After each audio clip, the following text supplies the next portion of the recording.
Salut, aujourd'hui je vous parle depuis le métavers, un terme qui envahit les médias et bondit dans les stats des moteurs de recherche depuis quelques mois. En fait, depuis octobre et l'annonce fracassante de Mark Zuckerberg. Today, we're going to talk about the metaverse. Depuis, c'est une frénésie métaversique qui se propage un peu partout. Mais au fond, ça ne veut absolument rien dire. Ma propre phrase d'ouverture à ce sujet n'a absolument aucun sens. Métavers est un mot creux, ce qui est bien pratique quand on cherche à le remplir avec tout et n'importe quoi. Entre désir de milliardaire, dystopie et révolution du web, voici le métavers en 3 questions.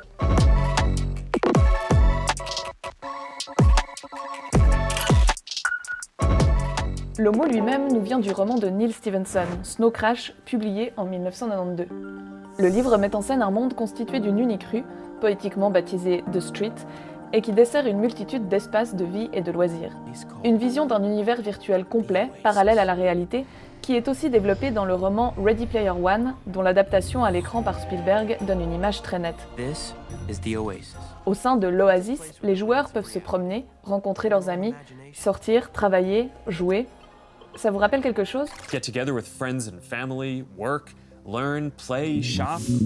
L'Oasis, la street de Snow Crash, en fait, il y a toute une mythologie autour de ce concept, un poil rétro-futuriste, et dans laquelle on peut aussi intégrer Matrix. Zuckerberg y a directement puisé son inspiration. Sauf que le patron de Facebook semble être passé complètement à côté de la dimension dystopique de ses fictions. Lui y a vu une utopie. Alors que toute l'histoire de Ready Player One est précisément basée sur la lutte contre un milliardaire sans scrupules et sa gigantesque boîte qui voudrait contrôler ce monde virtuel. Bref, le métavers de Zuckerberg, c'est une sorte de jumeau du monde réel dans lequel on évoluerait sous forme d'avatar. Mais même si c'est lui qui l'a remis au goût du jour, le terme est utilisé pour désigner plein d'autres trucs, comme des mondes virtuels déjà existants. Je me trouve actuellement sur VRChat, ou à peu près tout ce qui touche de près ou de loin à la réalité virtuelle et augmentée. En parallèle, on parle aussi beaucoup de Web 3, qui serait un nouveau web décentralisé, reposant sur les technologies de la blockchain et censé contourner les géants du Web 2. Une vaste histoire impliquant plein d'acronymes compliqués comme les NFT, et que je n'ai malheureusement pas le temps d'aborder ici. On s'en doute, les enjeux sont avant tout économiques. Ce n'est d'ailleurs pas un hasard si Facebook a fait son annonce après de gros dégâts d'image, et en a habilement profité pour changer de nom. Mais s'appeler Meta et faire buzzer le mot métavers, ce n'est pas seulement de la diversion, c'est aussi une attaque préventive contre la concurrence.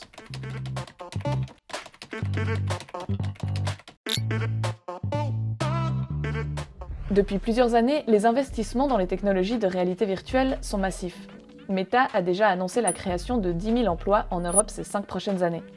En face, Microsoft, Sony et Tencent font figure de leaders. Au-delà des géants, les startups foncent et les applications mobiles pullulent. À ce jour, on en compte plus de 500 qui mentionnent désormais le terme métavers dans leur titre ou description. Selon Bloomberg, l'ensemble des métavers pourrait générer des revenus de 800 milliards de dollars dès 2024. Mais les enjeux sont aussi politiques et sociétaux. Et puisque c'est à la mode de proclamer qu'on est les premiers à faire des choses sur le métavers, c'est l'occasion de revendiquer la première interview sur le métavers. C'est sans doute faux, mais l'essentiel, c'est d'y croire. C'est vrai qu'ils sont pas mal ces chats. C'est un peu étonnant qu'ils regardent comme ça la télévision. Bon, déjà, il y a vraiment un enjeu concret au niveau des politiciens et des politiciennes, mais qui se situe, à mon avis, particulièrement en Suisse, au niveau de toutes les nouvelles créations numériques. Et c'est important cette fois d'anticiper peut-être un petit peu plus, plutôt que de nouveau se faire systématiquement dépasser à chaque fois qu'il y a une nouvelle technologie qui apparaît, pour ne pas avoir systématiquement une période un petit peu de flou légal, de sorte de semi-légalité. Est-ce qu'on peut s'attendre à un bouleversement aussi énorme que finalement ce que les réseaux sociaux ont fait au niveau de la société dans son ensemble? Je pense qu'on est dans une période où la question de l'identité se complexifie. À bien des égards, justement, les espaces virtuels permettent justement de s'explorer aussi un petit peu différemment. Et puis après, il y a cette espèce d'espoir, cette idée vraiment d'une sorte de technomagie qui nous retirerait à un monde qu'on juge peut-être un petit peu inquiétant, qui a la promesse d'un monde meilleur, plus coloré, plus arrondi. D'ailleurs, à l'heure actuelle, la plupart des directions artistiques dans les métavers qu'on nous propose, c'est des décors très arrondis, très Disney, très Pixar, très colorés, très lisses. C'est peut-être la question la plus fondamentale. Oui, parce que dans la présentation de Mark, on peine un peu à comprendre la valeur ajoutée par rapport à la réalité réelle. The Icelandverse. It's completely immersive. With water that's wet. Et franchement, qui voudrait recréer une pâle copie de sa cuisine, côtoyer les avatars de ses collègues à la machine à café ou assister à un concert tout seul dans son salon avec son casque sur le nez? En temps de pandémie, ça a certes son intérêt, mais les confinements nous ont précisément donné envie de sortir et d'avoir de vrais contacts. En fait, le concept d'un univers où effectuer toutes les tâches de la vie quotidienne existe déjà. Ça s'appelle le web.